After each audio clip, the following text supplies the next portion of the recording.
of the day. I'm really excited to invite Steve Howard and Paul Nee to do the session this afternoon on the Jisc SOC. This has been a journey for Jisc as an organization, and the team have done some amazing work on what the Security Operations Center will be looking like in its launch in March this year. So Paul and Steve, would you please come to the stage? I'll leave you guys to it. Hello, everyone. Really nice to be here again, talking about SOC. We've done a lot of work over the last 12 to 18 months, has already been mentioned today, around developing our SOC to protect research and education sector specifically, and others in the future, and that's what we're going to be talking about. So I'm going to really quickly go over these slides. You saw them all this morning if you're at the keynote, but I like to emphasize these things time and time again because there is a common theme. And really, SOC has been born out of solving a problem, and you've heard a lot today around changing and evolving into a much more proactive approach than a reactive approach. And although we're still very good and support members from a reactive perspective when incidents do occur, we want to move into a more proactive approach. And there's been a lot of other work in the background over a number of years. You've just had a talk on Jisc's threat intelligence and how threat intelligence is feeding into what we're trying to do to detect threats much earlier. And the key element I want to kind of point out on the slide there is that lack of monitoring and reporting. And actually, probably what should be on there is response. So that's the key piece. Is something going on? Can somebody respond to it? And we've very much built the SOC service around making sure that we've got the right detections and we have an appropriate response so that we can mitigate any potential threats. Again, I'll skip over these slides. Again, ransomware. This has been born out of the fact that we are still getting hit by ransomware, but also we're seeing lots of new emerging threats and evolving threats. And it's an ever-challenging situation. And what's key, and I think, again, has been a theme today, throughout the day, is that combination of people, process, and technology. And you can't mitigate threat without all three, which is key. So for those of you who were here last year when we talked about the SOC design, you may be familiar with this slide. It has been updated, and we have made some tweaks based on our kind of POC, our proof of concept journey, on what we feel, and working with our co-design partners and our POC customers, is what works best. So we're always of the belief we want to build on what we do good, what we do well, what we're confident in. And I mentioned here last year that we are sticking at the moment to specific security stacks. So layering on top of our existing services, our CTI, our CCERT, our NCSE accredited CCERT, CREST accredited CCERT, our protective DNS, JNRS, DNS services and DDoS, and layering that on top of the Janet connection. And what's clear, and you've heard again today, various times around things such as containment, where we can put a member into full containment, partial containment, work overnight and put members in containment when they're in the middle of an incident. And this has been really vital, and certainly in the last kind of 12 to 18 months, we've seen a big shift in being able to identify attacks early on in the kill chain process, and that's been really, really successful. So what we want to do is build on what we're doing well, in our opinion. So you take your membership services, which again, to emphasize, you get an NCSE accredited incident response team as part of that membership. You layer on top some key services, engagement and outreach. We do a big piece around outreach and engagement, the community. Service delivery is key to anything that you deliver as a service, having that ITSM functionality, being able to deliver a service, and SOAR, automation.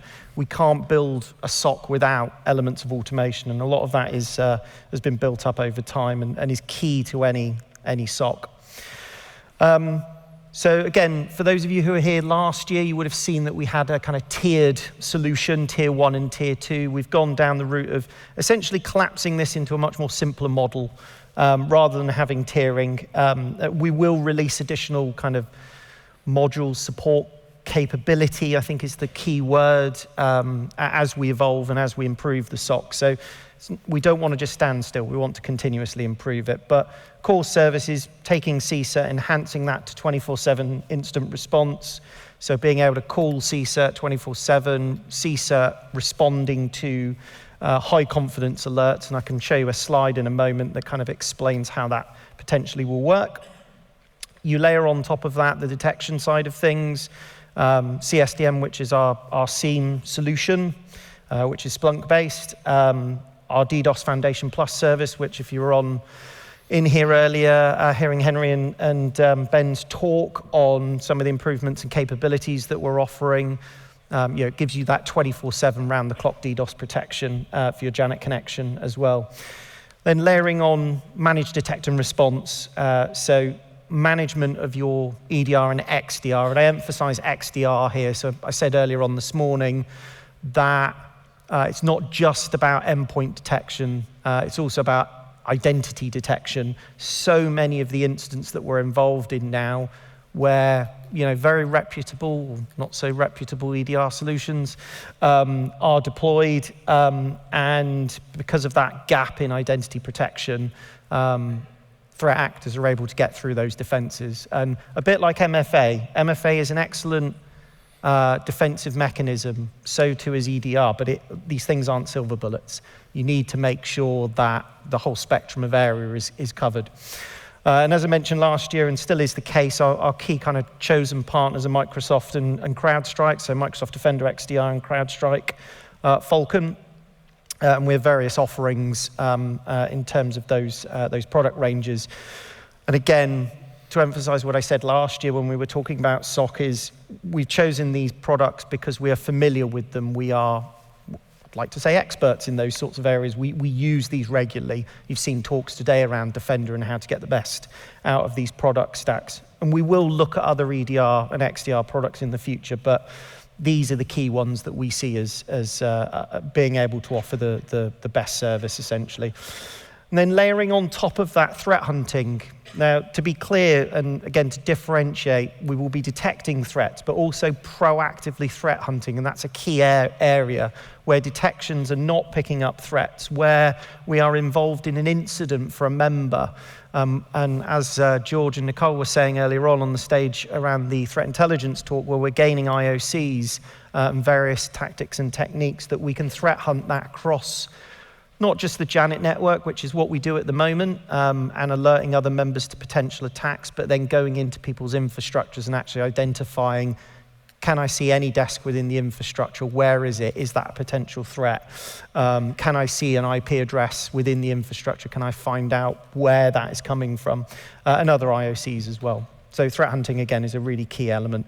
But it's a combination, essentially, of taking our core membership offering and then adding on that additional support. And it's that people process technology. And the way I like to look at it is you're combining XDR, SIEM, and Jisc specialist security professionals, essentially. And you've already heard lots of talks today around where I think we've made a difference, in fairness. In terms of the mechanics of SOC, so this diagram kind of explains the kind of inputs and outputs, essentially. So we take various detections, both host-based detections, EDR, XDR from Microsoft Defender and CrowdStrike, identity, including Active Directory and Azure, and your network telemetry data as well, your VPNs, remote access solutions, firewalls. We pull all of that into our security operations center. But also we complement that with protection elements. So we mentioned the threat hunting earlier on, but also the SOC service is not just there to detect and alert you to threats. It's there to respond to threats and improve members' security postures. So we've done a lot of work around introducing workshops within the onboarding process, to look at your Active Directory posture, to make sure your Defender is configured as it should be, to make sure, again, if you listen to a few of the other discussions earlier, presentations earlier on around, it's all well and good having a XDR deployment, but if it's not configured and deployed and monitored correctly, then it won't do a lot. So that's really, really key. And then the enrichment, bringing in, again, what you were hearing earlier from Nicole and George around the threat intelligence. And this is key for us. Our SOC has threat intelligence at its heart, and we're working with many partners across Europe, within the UK as well, to improve the level of sharing and allowing that to then enrich the detections. And that's what threat intelligence is about. It's about operationalizing that threat intelligence to enrich the detections you've got, the threat hunting you're doing, and it makes a big difference. It makes a huge difference. You throw that all in, and then the output is that response element. And I was mentioning earlier on, it's all well and good having monitoring, but if you don't have adequate response, so making sure there's SOC analysts that can triage, that can escalate, identify potential risks based on pre-configured processes and playbooks. That contain element, so out of hours, if there's a threat that's been identified, we get called, we contain the incident, if that's a host, if that's an account, or worst case scenario, if it's a potential ransomware attack, moving into that full network containment element. And again, that's a piece that has served us very well, certainly in incident response scenarios. Again, that communication piece, so leveraging things like Microsoft Teams, ticketing systems to make sure members are informed, and doing that continuous baselining piece. You heard a lot today about people mentioning you have to baseline your infrastructure. What is normal and what is abnormal is always key to understanding what an incident is and what a threat is, essentially. This slide is quite wordy, so I do apologize, but this is an example of the kind of split and breakdown of potential XDR options. So what I call the full Microsoft Defender XDR stack, the full CrowdStrike Falcon XDR stack, and a hybrid. So that might be CrowdStrike on your server infrastructure, Defender XDR everywhere else, essentially. And just to be clear, we use CrowdStrike for incident response purposes. So if we were in a major incident scenario, we would leverage the tools that we've got available as we would a normal member. So we have the best of both worlds in that regard. Okay, I'll hand over to Steve for the onboarding journey. Thanks, Paul. As part of our SOC, the whole onboarding process, which you can realise is not necessarily a simple process, we include a fully guided onboarding process as part of the service. We'll come to the commercials of the service in a couple of slides' time, but whilst we're talking about onboarding, it's important to realise that we do not charge any additional professional services or anything like that in order to get a member or customer on board our SOC. We have a target of 90 days onboarding. That's not 90 days of constant effort. There will be periods of time where we are letting the systems run to get a baseline. What does your BAU look like? Every organisation operates differently in their day-to-day operation. It's important to get a baseline, and then we start tuning out all the false positives. What one way of working may be usual in some organisations. Other organisations may use, for instance, access brokers where privileged account use is really limited. So it's not 90 days of effort, but we are looking around the 3-month timeline, as long as all parties are in alignment. Initially, we start off with a discovery process there. So that's essentially a not too onerous form for the member to complete. That gives us an oversight of as to what your security posture looks like today, in terms of not only the security posture, but also the deployments of necessary tooling, i.e. the EDR that Paul's just been talking around.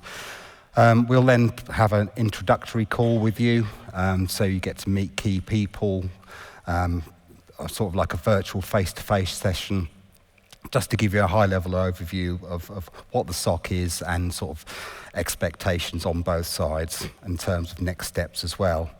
Following all that, we will then be in a position to provide a formal quote for the service. As you can probably realise, there's no sort of one-size-fits-all in terms of pricing. I'll come to that in a further slide, but in terms of getting that pricing to you, it's quite a quick process. It's not overly onerous. There's not a million forms to fill in. And then once that's all in agreement, commercials are agreed, we then move to the deployment phase. There's a number of phases there, don't need to go through them all. The SIEM onboarding, we actually have that as a mature service already as part of our CSTM offering, which is our SIEM offering, so that deployment process is far less onerous than it was historically. Also there, the MDR or XDR onboarding. JNRS, that's our protective DNS service. That's really key. It provides that extra level of security. Just, defense in depth, it's another level. Also, the relevant playbooks are deployed into our automation SOAR platform. Following that, we then go into a review state. Basically, the tuning that I've already mentioned, get a baseline, what does BAU look like, tune out all the millions of false positives that a SOC will inevitably generate, get them tuned down so we have really high confidence in the alerts that they do show true signs of threat attack. Excuse me. Also, an attack surface review, and also the interesting or cryptically named SPAR assessment. That's our security posture assessment based on the CIS controls. Finally, once all that's gone through, the service is declared live with ongoing quarterly reviews, and also that tuning that I've mentioned previously. Infrastructure never stays the same, so it's important we keep up to date on that. Everyone's constantly adding machines, removing machines, changing machines, and it's important or not only important, it's absolutely key that we have the things like accurate ANI data to assign the risk accordingly. In terms of the timeline for our SOC, we started our proof of concept. It's actually a year ago. We stood here, Paul and I, with others. We worked with a number of members across the sector. Proof of concept was more around the technology and the tooling. Does it do what we expect it to do? Does it do what it says on the tin? So we've closed out that proof of concept stage now, and we've now formally moved into what's called our beta stage. That's where we really firm up the SLAs, the OLAs, the KPIs, all the metrics, and also do complete run-throughs of the full onboarding process of the SOC. And again, we're working with a number of members across the sector as part of the beta service. Finally, the key date is the SOC go live date, or active service as we call it in Jisc. That's happening end of March 2025. So you can appreciate that's quite an aggressive timescale, but that's what we're all 100% committed to delivering. Now here's the part that's always the question I get asked when talking to members and customers around the SOC: how much will it cost? Well, all pricing, has to be done on a bespoke nature. No two organisations are the same. The team have worked incredibly hard to, understand various cost models that could work for the sector, and we've settled on a straightforward, transparent, FTE-based model. Basically, the bigger the organisation, the more you will pay. Base cost there is £40 per FTE. As that FTE count ramps up, that figure drops to offer kind of a volume discount. Additionally to that FTE cost, are added the cost of our CSTM service, our SIEM service, which is based on ingest, and also the uplift to the DDoS Foundation Plus service. Now, as both the CSTM service, the SIEM service, and Foundation Plus DDoS protection is available, and I'm sure many of the members here today take up those services, clearly the cost for the SOC will be prorated accordingly to account for services already taken. There, on the slide there on the screen, you can see there's sample price points per annum for various levels across the sector. Again, until we've had that preliminary conversation, one-to-one with interested parties, then it's really difficult. If any of you came up to me and say, how much would it cost me for a SOC? I couldn't answer that question for you within 5 minutes, but with a simple piece of data gathering, we'll be able to offer sample pricing quite quickly, within a matter of days once the service goes live. And I think it's back to you now, Paul. Thanks, Steve. Okay, so comparisons. So really keen to kind of emphasize this slide to really kind of push home the additional services that you're getting with a Jisc SOC, compared to other providers as an example. A lot of other providers will give you the base levels of services as shown here, 24/7 support, SIEM and MDR, managed detect and response, but often a lot of those extra services that are line itemed in there are additional costs. So quite often third-party SOC providers, you don't get the instant response, you don't get that joined up approach. What's key for us is making sure all of these pieces join up together. So the CSER instant response, the digital forensics, which again are key to understanding if you've been compromised, what has happened, has there been data exfiltration, the enhanced threat intelligence that we've already talked about, and we're looking at enhancing that further with new capabilities in the future. But again, joining that together and combining that with the threat hunting is really key. Taking that threat intelligence, that telemetry data we get from Janet, and really leveraging that to understand whether or not you've got a real threat within your organization. The DDoS protection side of things, again, is layered on top as part of your membership, emphasizing, again, the enhanced containment, so we can contain through your EDR, your XDR deployments, host-based containment, identity-based or account-based containment, or network-based containment if necessary. And just to emphasize that network containment is not just your whole network. Have to emphasize that. It can be single IPs, it can be single services. If it's a remote access solution that potentially has been compromised that we need to isolate, we can again do that on at the Janet network level essentially. And that benefits where, for example, you may not have EDR deployed, you can't have EDRs deployed to certain VPN solutions, certain remote access solutions. So again, having that additional protection is really, really key. The active cyber community, again, as part of the membership piece, the emphasis on the hardening workshops, that risk review piece is really, really key. Making sure we can support you to improve your Active Directory infrastructure, your posture, your Defender deployment, parts of your Azure Entra ID, to make sure that, again, you're following best practice and you're reducing your risk of compromise. And then, as Steve's already mentioned, the SPA assessment is an annual posture review. So the whole point of this is to help you continue to improve your security posture as you move along and assess that security posture. Threats are evolving, threats are changing all the time. So understanding what those threats look like as they evolve is really, really important, and where your vulnerabilities lie. So why choose Jisc? I've put the slide up, kind of some straightforward examples, designed and operated by sector specialists. So our SOC is not designed for other sectors. We have built it, we will be running it and operating it for our sectors, the sectors we look after.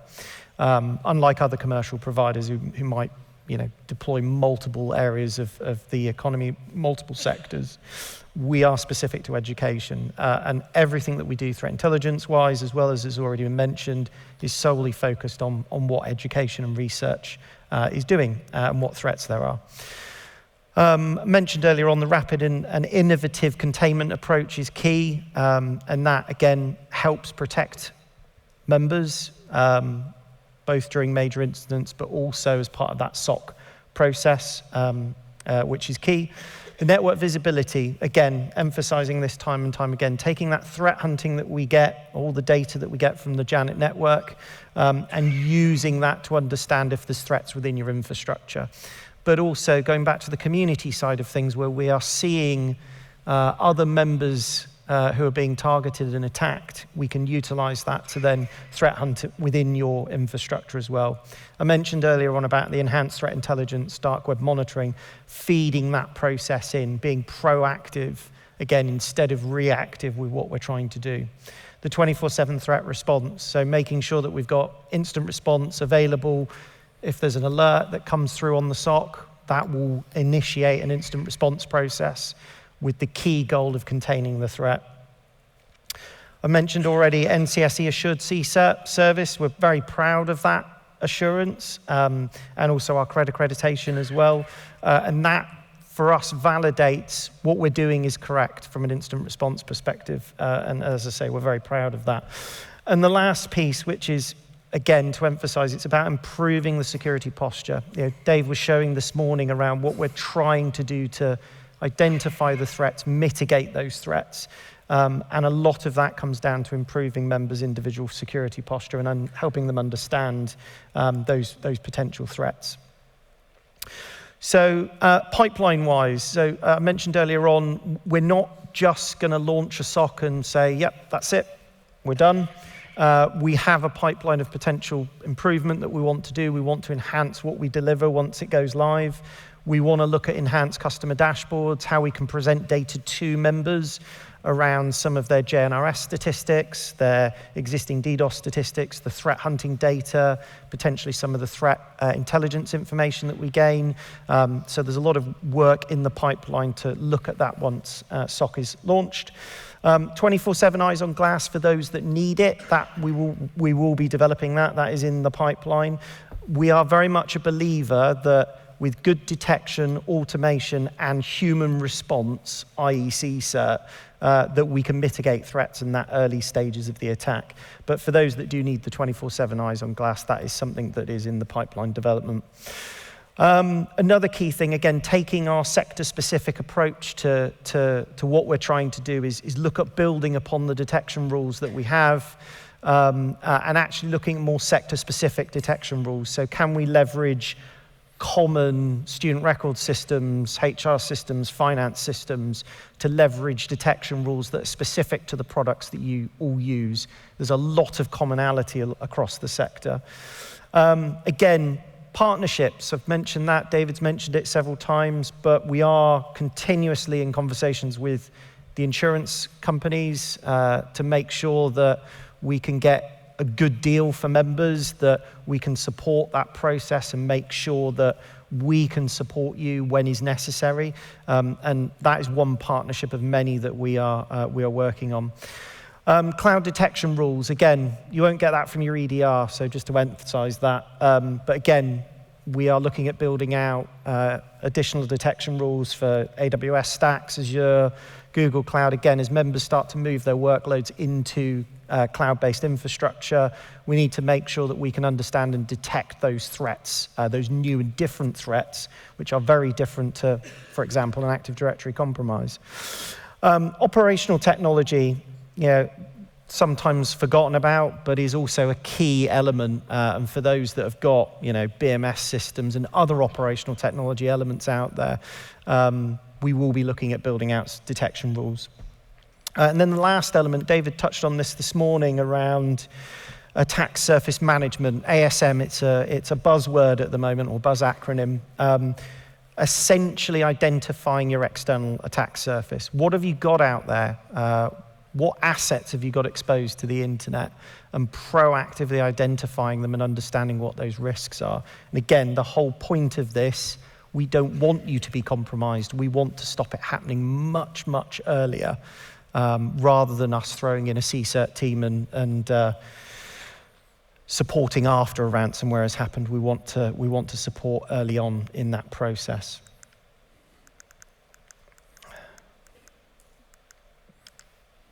Okay, that is it. Thank you very much, everybody. I think over to questions from David. Yeah, brilliant. Thank you. Fantastic presentation, as always, Paul and Steve. I've got a few questions that came up from the audience. I'm going to pricing first, because it's quite interesting and always a hot topic for the sector. The pricing, you talk about FTEs. Is that staff? Is it students? Is it a mixture of both? How are you pricing that model? In terms of the FTE pricing model, that is fully based on staff counts. Student numbers don't come into it, so it's fully based on your employee count. Okay.